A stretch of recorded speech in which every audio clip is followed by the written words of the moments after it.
No, moikka hei kaikille! Mä laitan nyt uudelleen tämän kulmat ja ripset osion, koska tuossa vähän, kun meillä oli tuo workshopi, niin siinä ei ehkä niin näkynyt niin hyvin, että miten nämä tehdään. Niin tässä nyt tämmönen ihana pika-opas, miten lähdetään laittaa kulmia ja ripsiä. Elikkä lasit pois ensin, totta kai. Niin lähdetään vähän niinku toistepäin. Elikkä nyt mulla on ollut nämä kulmat nyt muutaman päivän ja muutenkin on meikki työpäivän jälkeen. Vähän ei niin fresh, mutta this is the reality. Elikkä mä haluaisin eka näyttää sen, että kun kulmat on ollut pari päivää, niin voi olla, että ne alkaa vähän lähteä tuolta kuoriutumaan. Niin sitten pystyy ihan kulmakynällä vähän korjaamaan niitä. Niin sitten ne pysyy, ettei tarvitse heti laittaa uusia. Mulla on nyt joku kutina tuossa otsassa, niin tuntuu, että raavituttaa. No niin, se ei nyt mene ihan. Toki vähän vaikeampi katsoa tältä puhelinkameralta. Mut joo, niin täällä kannattaa sitten korjata niitä. Mutta joo, kulmat kestää, eli meillä on kulmia. Jotkut teistä on tilannut näitä, on eri mallisia. Mulla on täällä vielä näitä jäljellä, jos joku haluaisi kokeilla. Ruskeet on vähän vähemmän, mutta muutamia on vielä, jos haluaa testaukseen. Mun lempparit on ihan nämä ykköset, eli nämä High Arch Brows. Ja siitä lähdetään siis liikkeelle. Eli ensin kaikkein tärkeintä on se, että iho on puhdas, kun lähdetään laittamaan kulmia. Ja yleensä ihan aamulla ensimmäisenä kulmat, viimeisenä ripset, se on niin kuin hyvä sääntö. Ja kaikki meikki ja muu siinä välissä. Niin nyt kun mulla on nämä kulmat jo tässä, niin otetaan ne pois. Mä käytän siis lumenen ihan kasvovettä. Meikin poisto aina millä tahansa niin kuin saa kyllä ne kulmat pois. Mutta täällä saa ihan hyvin. Niin nyt näkyy tuolla alla, että mulla on microblading, eli varmaan olisiko ollut 4 vuotta sitten, niin mä oon käynyt. Eli niitä on ihan hyvin jäljellä, mutta en pärjää ilman kulmia, tai sitten, että käytän kulmakynää. Et yleensä joskus viikonloppuisin voi olla, että jos sen mene mihinkään tai ei ole mitään erityistä, niin sitten on ilman näitä kulmia. Me otetaan tälleen hienosti nyt koko kasvot tosta noin. Mä laitan tämän mun peilin tähän sivuun, niin mä pystyn siitäkin kattoo. Noin. Laitetaan se noin. Nyt näkyy. Okei, eli tärkeintä on, että ei ole mitään rasvaa siellä alla. Ei rasvaa, ei meikkiä, ei mitään. Että se on mahdollisimman puhdas ja kuiva. Eli nyt meillä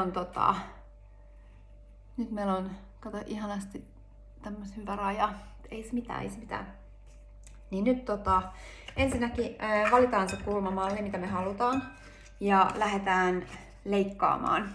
Eli leikataan, te näette varmaan sieltä kautta, leikataan silleen suurpiirteisesti se ensin tästä.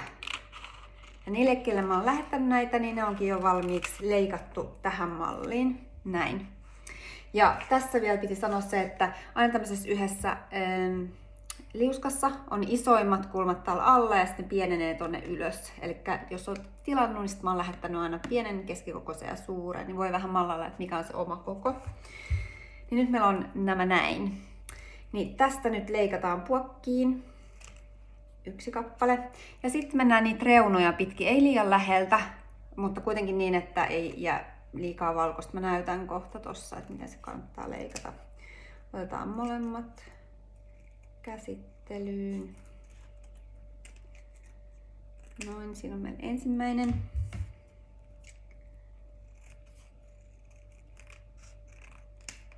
Noin. Ja noin.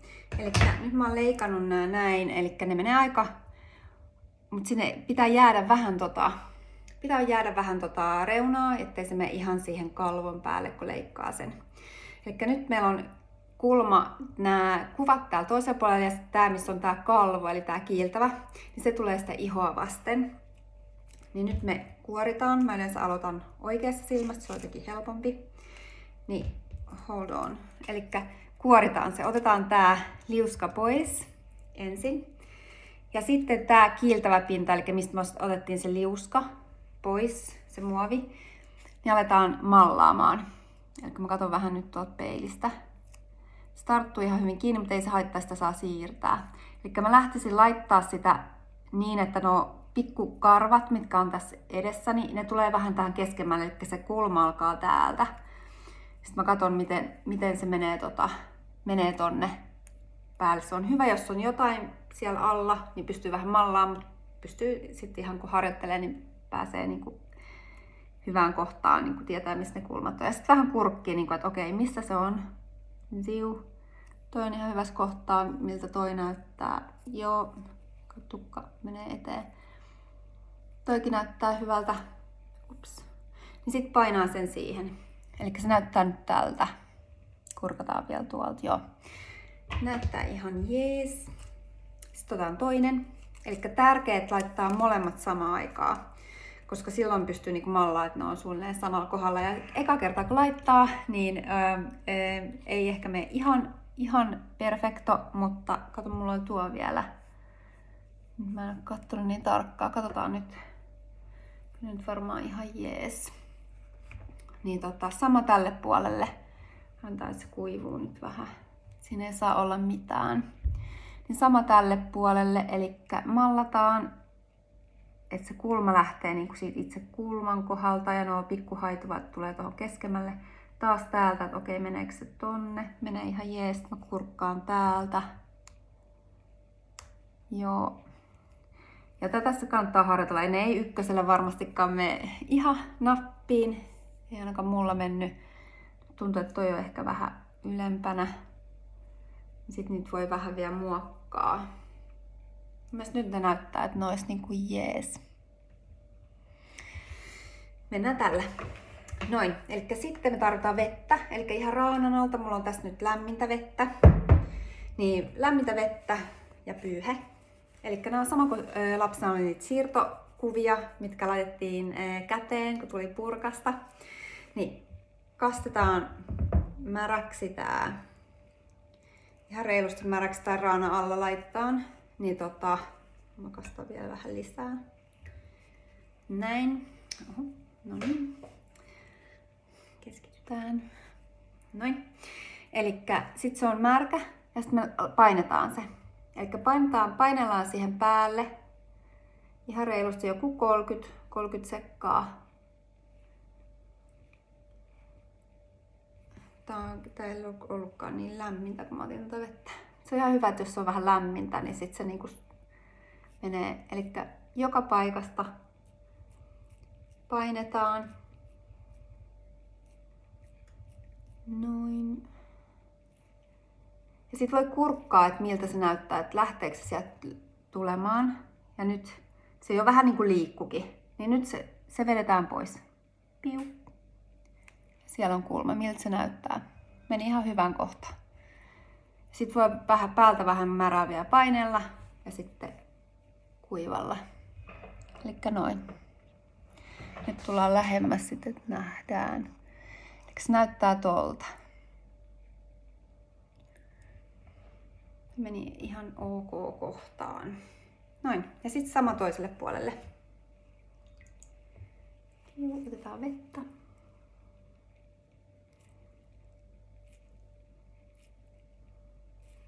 Painellaan.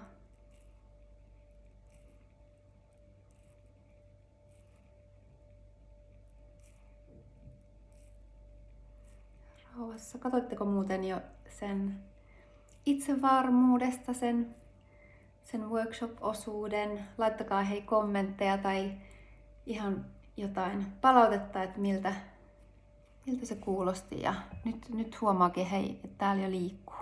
Eli nyt se menee niin määräksi, että se lähtee liikkumaan. Noin. Ja nyt vielä lähikuvat. Eli nyt siinä on tuommoista kiiltoa. Vähän voi painaa vielä tuon märällä, että siinä kaikki niinku vielä tarttuu jokainen kohta ja sitten kuivalla. Noin. Eli siinä on meillä ja nämä on tosi realistisen näköiset. Otetaan vielä lähikuva tosta. Ja kestää 3-4 päivää. Mulla on yleensä varmaan joku 3 päivää. Käy joka ilta suihkussa, niin mä pesen meikit täältä alta ja sitten tuolta päältä pään. Niin niin kestää ihan hyvin. Et sit ne alkaa vähän kuoriutua, hapertuu niin kuin se itse se muovi tai mikä se nyt on. Mutta sitä voi korjaa ja sitten kun haluaa pestä kokonaan pois, niin voi pestä kaikki pois. Miltä näyttää? Yes, alright. Hyvä.